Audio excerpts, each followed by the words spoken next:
అండి. పప్పు చెక్కలు అనగానే మనందరికీ గుర్తొచ్చేది వరిపిండి. కానీ వరిపిండికి ఆల్టర్‌నేటివ్‌గా పొత్తి గింజలతో ప్రిపేర్ చేసుకున్నటువంటి మొక్కజొన్న పిండితో చక్కని పప్పు చెక్కలు క్రిస్పీగా, టేస్ట్‌గా ఏ విధంగా ప్రిపేర్ చేసుకోవాలో ఈ వీడియోలో చూసేద్దామండి. సో, మొక్కజొన్న పొత్తు పిండితో ప్రిపేర్ చేసిన ఈ పప్పు చెక్కలను లైక్ చేసుకోండి. Please money home entertainment for health channel subscribe చేసుకోండి. ఇవి డీప్ ఫ్రై అని అనుకున్న వాళ్ళకి కూడా డీప్ ఫ్రై లేకుండా ఏ విధంగా ఈజీగా, గుల్లగా, క్రిస్పీగా ప్రిపేర్ చేసుకోవాలో అయితే ఈ వీడియోలో చూసేద్దాం. సో, ప్లీజ్ వీడియోని అందరూ చూస్తున్నారు కానీ ప్రతి ఒక్కరూ కూడా లైక్ చేయండి. అలాగే ప్రాసెస్‌లోకి వెళ్ళిపోయే ముందు మనం మెయిన్ ఇంగ్రీడియంట్ టేస్ట్ కోసం అని చెప్పేసి 1 కప్ వరకు, అంటే ఇది చిన్న కప్పు. ఈ చిన్న కప్పుతో 1 కప్పు పెసరపప్పు, సేమ్ అదే కప్పుతో సగ్గుబియ్యం కాస్త చిన్నవిగా ఉంటే మనకి పప్పు చెక్కల టేస్ట్ అనేది బాగుంటుంది. సో, ఒక 3 లేదా 4 గంటల పాటు చక్కగా నానబెట్టుకోండి పెసరపప్పుని, సగ్గుబియ్యాన్ని. సో, ఏ కప్తో అయితే పెసరపప్పు, సగ్గుబియ్యం తీసుకున్నానో అదే కప్పుతో 4 కప్పులు మొక్కజొన్న పిండండి. మొక్కజొన్న పొత్తు గింజల్ని ఎండించుకుని మిల్లుకి పంపించుకొని పౌడర్ చేసుకున్నదండి ఇది. సో, 1 కప్పు నేను వరిపిండి యాడ్ చేసుకుంటున్నాను. కొత్తలో స్టార్టింగ్‌లో అయితే 2 కప్పులు యాడ్ చేసుకోండి. కొత్తగా స్టార్ట్ చేసేవాళ్ళు ఈజీగా చేతికి రావాలి అంటే.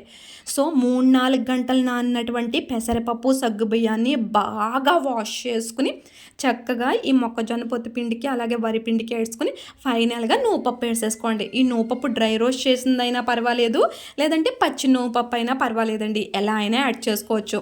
సో, కాస్త సాల్ట్, కారం కూడా యాడ్ చేసుకోండి. కారం వేసామా లేదా అన్న పేరుకు మట్టికి యాడ్ చేయండి. ఎక్కువ కారం యాడ్ చేసుకుంటే డీప్ ఫ్రై వలన గొంతుకు కాలుతుంది. సో, 1 కప్ వరకు ఏదైనా oil, sunflower oil, rice brain oil, నువ్వుల నూనె ఏదైనా ఆయిల్ 1 కప్ యాడ్ చేసుకోండి. సో, ఈ ఆయిల్ బాగా కలిసేలా కలుపుకొని ఇప్పుడు వాటర్ని కాస్త వేడిగా చేసుకోండి. కాస్త చేయి పెడితే కాలేలాగా మాత్రమే ఉండాలి.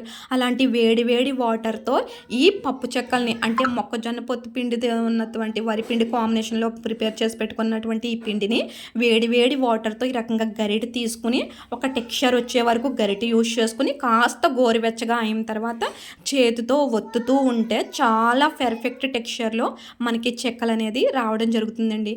ఎందుకు ఈ మొక్కజొన్న పొత్తు పిండితోనే ప్రిపేర్ చేసుకోవాలి అంటే వరిపిండికి ఆల్టర్నేటివ్‌గా చాలా రకాలు వస్తున్నాయి.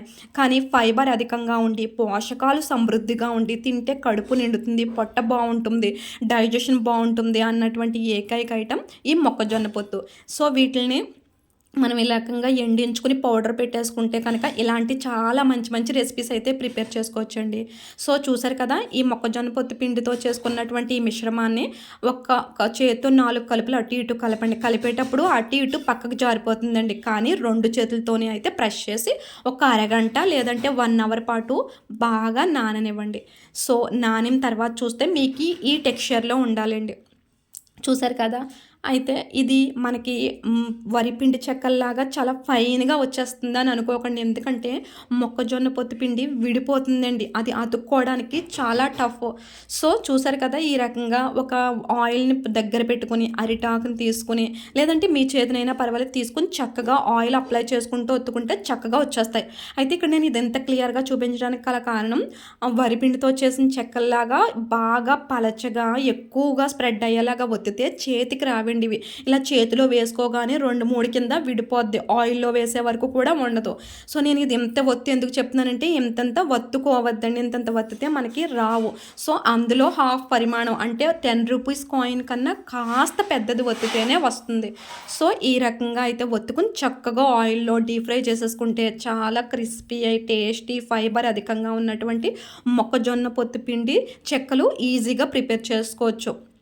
సో, మీకు ఇక్కడ గుర్తుపెట్టుకోవాల్సినవి రెండండి. ఒకటి చెక్క ఒత్తుకునేది దళసరగా ఉండకూడదు. 2 ఎక్కువ దూరం స్ప్రెడ్ చేసుకోకూడదు. ఈ రకంగా చిన్న చిన్న బిళ్ళల్లా బిస్కెట్స్ అంత పరిమాణంలో ఒత్తుకుంటే చక్కగా చేతికి వచ్చేస్తాయి, తినడానికి బాగుంటాయి, అలాగే డీప్ ఫ్రై చేసుకోవడానికి కూడా బాగుంటాయి.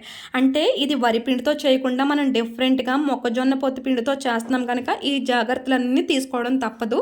సో, మన హౌస్ వైఫ్స్‌కి ఇది కాస్త పని అండి. కానీ హెల్త్ కోసం అయితే తప్పదు. వరిపిండికి ఆల్టర్నేటివ్‌గా ఈ రకంగా మొక్కజొన్న పొత్తు పిండితో అయితే మనం బోల్డన్ చెక్కలు చేసేసుకోవచ్చు. చూసారా, చాలా క్రిస్పీగా, టేస్టీగా, మృదువుగా ఎంత బాగా వచ్చాయో. అయితే మన ఈ హోమ్ ఎంటర్టైన్మెంట్ ఫర్ హెల్త్లో డీప్ ఫ్రై ఐటమ్స్కి ఆల్టర్నేటివ్ ఎప్పుడూ చెప్తూ ఉంటాము. డీప్ ఫ్రై ఐటమ్స్ వల్ల ట్రైగ్లిజరైడ్స్ ఫామ్ అవ్వచ్చు. రోజుకి పప్పు చెక్క 1 లేదంటే 2 తినొచ్చు. కానీ మనం 1, 2 ఆగలేము. సో, అలాంటప్పుడు ఏం చేయాలి అని అనుకుంటే ఎక్కువ రోజులు ఇవి తిన్నా మంచిది కాదు. సో, దానికి ఆల్టర్‌నేటివ్‌గా బాగా వేడి వేడిగా ఉన్నటువంటి ప్యాన్ మీద నూనె వేయాల్సిన అవసరం లేదు. నెయ్యి వేయాల్సిన అవసరం లేదు. చక్కగా చపాతీ ఉండంత పరిమాణంలో ఈ మొక్కజొన్న ముద్దను తీసుకొని ఇలా వేళ్ళతోనే ఒక చెక్కలాగా పలచగా మీరు ఎంత పలచగా ఒత్తుకున్నా పర్వాలేదండి. ప్యాన్ మీద ఈ రకంగా ఒత్తుకొని అటు ఇటు రోస్ట్ చేసుకొని ఆయిల్ వేసుకొని తిన్నా చాలా బావుంటుందండి. సేమ్ మనకి క్రిస్పీనెస్ ఒకటే మిస్ అవుతుంది. చూసారు కదా! ఈ చెక్కలు ఎంత క్రిస్పీగా, గొల్లగా, రుచిగా వచ్చినాయో. తినే కొలది కూడా ఒకటికి 4 తినాలనిపిస్తుంది. కానీ అంత హెల్తీ కాదండి. ఒకటికి 4 తినడం ఇది డీప్ ఫ్రై ఐటెమ్ గనక. సో, అదే టేస్ట్ మెయింటైన్ అవ్వాలి అంటే సేమ్ ఈ విధంగా ప్యాన్ మీద అటు ఇటు ఆయిల్ వేసుకొని స్పూన్ ఆయిల్ వేసుకొనన్నా రోస్ట్ చేసుకోవచ్చు మీరు. లేదంటే ఆయిల్ అస్సల వెయ్యకపోయినా సరే చాలా బాగా వస్తదండి ఇది. ఎందుకంటే మొక్కజొన్న పొత్తు పిండిని మనం చాలా పర్ఫెక్ట్‌గా నాననిచ్చాం కదా! తినడానికి మెత్తగా ఉండి తినే కొలది ఒకటికి 4 తినాలనిపిస్తాయండి. చక్కగా రైస్‌కి ఆల్టర్‌నేటివ్‌గాను, లేదంటే చపాతీకి ఆల్టర్‌నేటివ్‌గాను, మార్నింగ్ టిఫిన్‌లోను, స్నాక్స్‌లోను ఈ విధంగా ఒకటికి 4 అయితే మనం ఇలా చెక్కల్ని మొక్కజొన్న పొత్తు పిండితో డ్రై రోస్ట్ చేసుకోవచ్చు. లేదంటే ఆయిల్ వేసుకొని ప్యాన్ మీద ఫ్రై చేసుకోవచ్చండి. సో, రెండిట్లో ఎలా చేసినా బావుంటది. కానీ టేస్ట్‌లో ఎక్కడ కాంప్రమైజ్ అవ్వక్కర్లేదు. చాలా అంటే చాలా టేస్ట్‌గా ఉంటుందండి. ఒక్కసారి మీరు ట్రై చేశారంటే మళ్ళీ మళ్ళీ టిఫిన్‌లోకి గానీ, స్నాక్స్‌లోకి గానీ ఇదే మొక్కజొన్న పొత్తు పిండితో ఈ రకంగా ప్యాన్ మీద మీరు ఈ చెక్కలను ట్రై చేస్తారు. సో, వీడియో నచ్చితే ప్లీజ్ లైక్ చేసుకొని మన home entertainment for health channel subscribe చేసుకోండి.